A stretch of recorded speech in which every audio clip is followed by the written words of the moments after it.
Muy buenas tardes, estimados alumnos de la asignatura de Medicina Legal, Registros Médicos.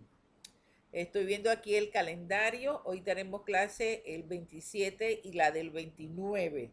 Y no nos volvemos a ver hasta el día 12 de noviembre. Eh, Hay dos grupos que ya me remitieron el trabajo. Les recuerdo que la fecha tope es hasta el 27 de noviembre y ese trabajo incluye el trabajo y la nota del examen parcial. De allí en realidad ya nos quedan la semana del 17, 24 y de 1 de diciembre. Ya este semestre prácticamente se acabó. Bueno, ahora vamos a seguir dando y haciendo referencia a la clase de la semana pasada. La semana pasada hablamos de todo el proceso biológico de una persona cuando muere. Estuvimos viendo de que la persona pierde calor, de que ahí comienza la lividez cadavérica, la rigidez cadavérica también de la persona. Además de eso, hay una evolución de putrefacción. Ay, qué triste, ¿verdad? Qué tristeza. La putrefacción se suele definir como la descomposición de las materias orgánicas del cadáver producidas por gérmenes y por hongos saprófitos con formación de gases. El primer signo de putrefacción bacteriana aparece a las 24 horas de ocurrida la muerte. Se trata de una mancha verde abdominal que en una sola semana se extiende por todo el cuerpo. En el tracto intestinal se desarrollan una gran cantidad de bacterias donde ellas intervienen en la destrucción de los tejidos. Y además de eso, hay factores que también intervienen más fácilmente. Por ejemplo, el calor, el frío, etcétera, en la descomposición del cuerpo. Si el cadáver queda expuesto, por ejemplo, al verano, esa exposición y esa putrefacción va a ser más rápida. Y además se agregan ciertos insectos, la acción de los insectos y otros animales. La temperatura ambiente se tiene que tomar mucho en cuenta.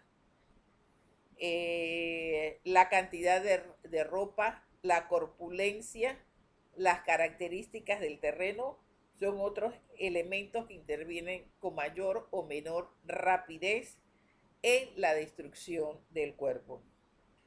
Los primeros signos reveladores, el estómago, las manchas verdes sobre el estómago. Y además se van adquiriendo los tintes más oscuros, la acumulación de gases en los intestinos y en la cavidad peritoneal. Es más, eh, aumentan los edemas subcutáneos en todo el cuerpo y las facciones se exageran, que hace dificultoso la identificación del cuerpo. Miren, señores, por eso es que matan a la gente y la mueven rapidito, porque no, acuérdense que le entra la rigidez y todo lo demás. Dice que a las 48 horas se hace presencia un líquido que resulta de la química de descomposición. Y a las 72 horas el cuerpo comienza a hincharse, especialmente las mamas, la cara y el escroto. Miren ustedes, la red venenosa superficial se hace más visible y en la piel se forma vesícula. Ay, qué tristeza. Entre la primera y segunda semana entra la acción de ciertos insectos artrópodos cadavéricos, también conocidos como la Escuadra de la Muerte. Ustedes han visto la película de La Momia, todas esas películas egipcias, donde salen esos insectos que se denominan las Escuadras de la Muerte.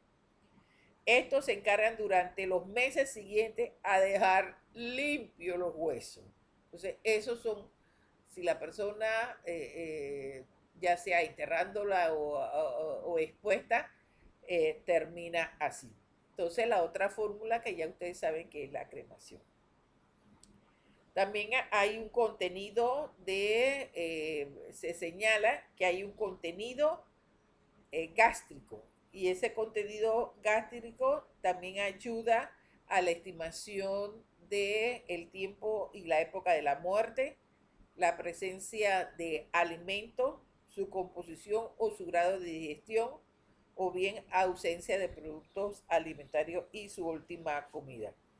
Entonces, la autopsia nos va a determinar la muerte con sus 4 tipos, que tiene que ver con sus 4 tipos de muerte que requieren cierta atención. Por ejemplo, los homicidios causados por armas de guerra, armas punzocortantes, etc. Las muertes por asfixia, los investigación de cadáveres carbonizados y la muerte por acción de veneno. Por ejemplo, las características causadas por interferidas por armas cortantes, punzantes o punzocortantes, se observan cómo fueron producidas las heridas por los cuchillos, etc.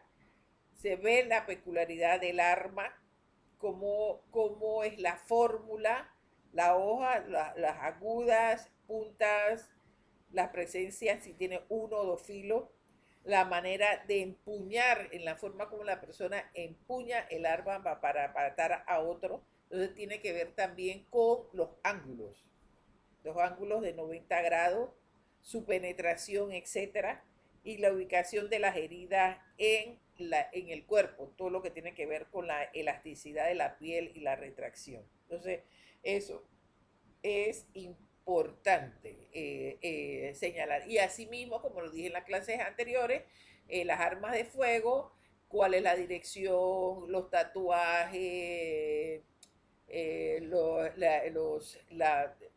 recorrido de la bala, si fue corta distancia, si fue larga distancia, qué tipo de arma, etc. Entonces, en las características de suicidios, también ellos observan frecuentemente los cortes, dónde se inician los cortes, su longitud, su momento de incisión en la persona, y demás. Entonces, eso sí se toma en cuenta los espacios que en un momento determinado tenga y que resulten mortales. Ya sea si las heridas, dónde están ubicadas las heridas que producen el suicidio. En materia de descuartizamiento, también esto se ve de forma muy cuidadosa porque le permite llevar a cabo al individuo del conocimiento de su autonomía, el médico forense, determinar cómo fueron, qué mecanismos fueron utilizados para el descuartizamiento de la persona. Y en materia de asfixia, se toma en tiempo el oxígeno en los tejidos, el oxígeno en el cerebro. Si la asfixia fue de manera completa por ahorcamiento, completo cuando el cuerpo aparece totalmente al aire, incompleto cuando lo ahorcan en un lado y se lo llevan para otro lugar o lo bajan. cómo fueron los lazos, la obstrucción en la circulación venosa y arterial, el azulado de las venas se toma en cuenta, cómo fue suspendido el cuerpo, cuál es el nudo o la cuerda que hizo alrededor del cuello. Mientras más delgada sea la cuerda, más profunda va a ser el surco que va a quedar alrededor del cuello. Si, en qué dirección fue, se toma en cuenta. Se toma en cuenta las marcas negras, las marcas azules, los bordes, las rupturas que hay en el tronco venoso de la piel y los otros elementos, la diferenciación de las suspensiones en un momento determinado. En situaciones de esta clase de asfixia es frecuente que haya salida de orina y materia fecal. En materia de estrangulación, también cómo fue la agresión, el caso si fue con la mano que oprimió la garganta, en el segundo caso cómo se emplean ambas manos, tiene que ver con las anotaciones de índole en la materia de asfixia, cómo tú encuentras, se pone en manifiesto el edema de los pulmones, la dilatación de las cavidades, las hemorragias que puedan ocurrir. En los procedimientos, entonces tienen que hacer procedimientos y exámenes que se realizan sobre la sangre del difunto y los contenidos de oxígeno. En materia de sumersión, o sea, de ahogamiento, se tiene que ver la formación de gases que aumentan el volumen del cuerpo y disminuyen su peso específico, la duración de flote del cuerpo en caso de sumersión, cuando en las aguas están tibias se aceleran los procesos de putrefacción y con ella una vez transcurrido entre los 24 y 48 horas. En el invierno la paralización es más lenta. Se tiene que contrarrestar los pesos, las medidas de putrefacción, las hinchazones, etcétera, que se desprende del cuerpo. Hay signos exterior de ahogamiento, por ejemplo, la espuma blanquecina, los objetos aprisionados por las manos, las huellas en las uñas, en las palmas de las manos, la palidez de la piel, las lividez producidas también, y la boca permanece abierta en la mayoría de los casos. En el interior, esa es la parte exterior, y en el interior los pulmones embebidos de agua, o sea, hinchados de agua, las cavidades derechas del corazón se encuentran dilatadas y ocupadas por la sangre de coloración oscura, ausencia de coagulación, presencia de agua en el estómago y en el duodeno, y presencia de agua en la cavidad del estómago adherida a las paredes del tracto expiratorio. Muy triste.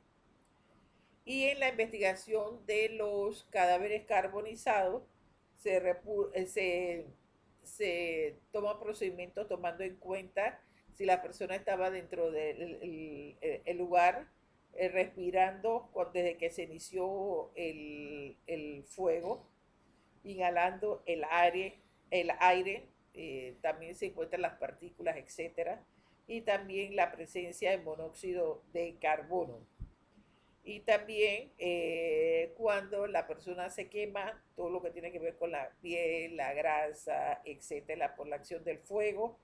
Y se puede determinar si la víctima sufrió en un momento determinado traumatismo o sufrió traumatismo que le produjeron la muerte y después se quemó, o que la persona no sufrió traumatismo y se quemó dentro del fuego. Entonces, ustedes pueden ver esta acción, todas estas situaciones que ocurren cuando las personas mueren violentamente antes de que se realicen los procedimientos de la necropsia médico legal. Por ejemplo, vamos a ver aquí, ustedes guárdense su periódico. Por ejemplo, aquí vemos claramente, vamos a ver si lo ven, ajá, aquí vemos claramente, por ejemplo, los primeros momentos a lo mejor de ocurrida la muerte de esta persona, donde están todas las personas que tienen que ver con el levantamiento, claramente con el levantamiento del cadáver. Y qué es lo que se necesita. Esta es, por ejemplo, miren esta foto y ahora